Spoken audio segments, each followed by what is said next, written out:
शबरी का भोलापन और भक्ति में सादगी। शबरी भगवान श्रीराम की परम भक्त थी।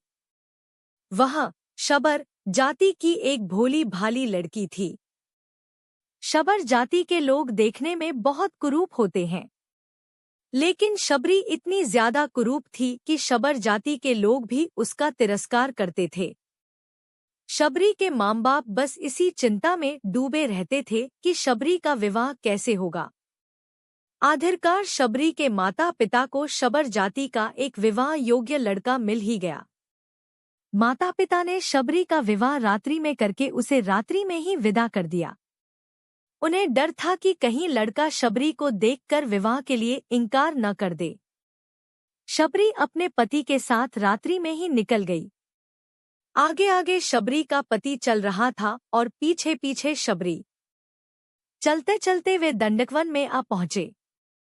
वहां उन्हें सुबह हो गई। लड़के ने सोचा, देखूं तो सही मेरी स्त्री कैसी दिखती है।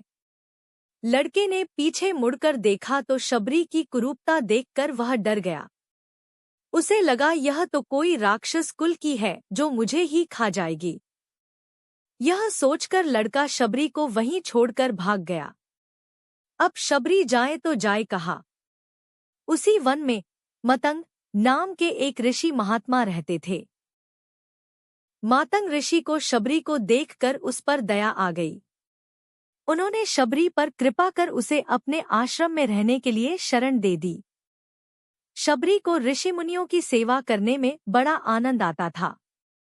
रात में जब सब सो जाया करते थे तो शबरी रात में ऋषियों के स्नान के लिए पंपा सरोवर की ओर जाने वाले रास्ते को जाकर बुहार देती थी। जहां कंकड़ पत्थर पड़े होते थे उन्हें हटाकर वहां बालू बिछा देती थी। ऋषियों के लिए ईंधन लाकर रख देती थी। उसे डर था कि कहीं मेरी छाया ऋषिमुनियों पर पड़ गई तो वे अशुद्ध हो जाएंगे। आखिर मतंग ऋषि का संसार से विदा होने का समय निकट आ गया था। शबरी फूट फूट कर रोने लगी थी। मतंग ऋषि ने शबरी को अपने पास बुलाया और कहा, बेटा तुम चिंता न करो, एक दिन तुम्हारे पास भगवान श्रीराम आएंगे। बस इतना कहकर मतंग ऋषि ने शरीर छोड़ दिया। अब शबरी दिन रात भगवान श्रीराम की प्रतीक्षा करने लगी। रात में किसी जानवर के चलने से पत्तों की खड़खड़ाहट भी होती तो शबरी बाहर आकर देखती कि कहीं भगवान श्रीराम तो नहीं आए। वह प्रतिदिन कुटिया के बाहर पुष्प बिछाती और तरह तरह के फल लाकर रख देती थी। फलों में भी बढ़िया बढ़िया फल श्रीराम जी के लिए चक्कर रख देती थी। प्रतीक्षा करते करते एक दिन शबरी की साधना सफल हुई। मतंग ऋषि के वचन सत्य हुए।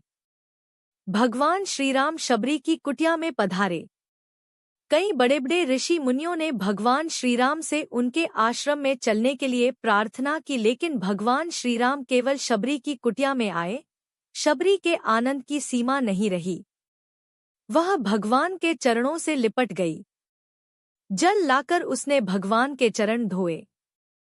फिर आसन बिछाकर भगवान को बिठाया और फल लाकर एक एक फल को चखकर प्रेमपूर्वक भगवान को खिलाया कि कहीं कोई फल खराब न हो। प्रेम में भूल ही गई कि चखने से फल जूठे हो जाते हैं, और प्रभु श्रीराम ने भी बड़े प्यार से शबरी के जूठे फल खाए। ये प्रेम की पराकाष्ठा थी।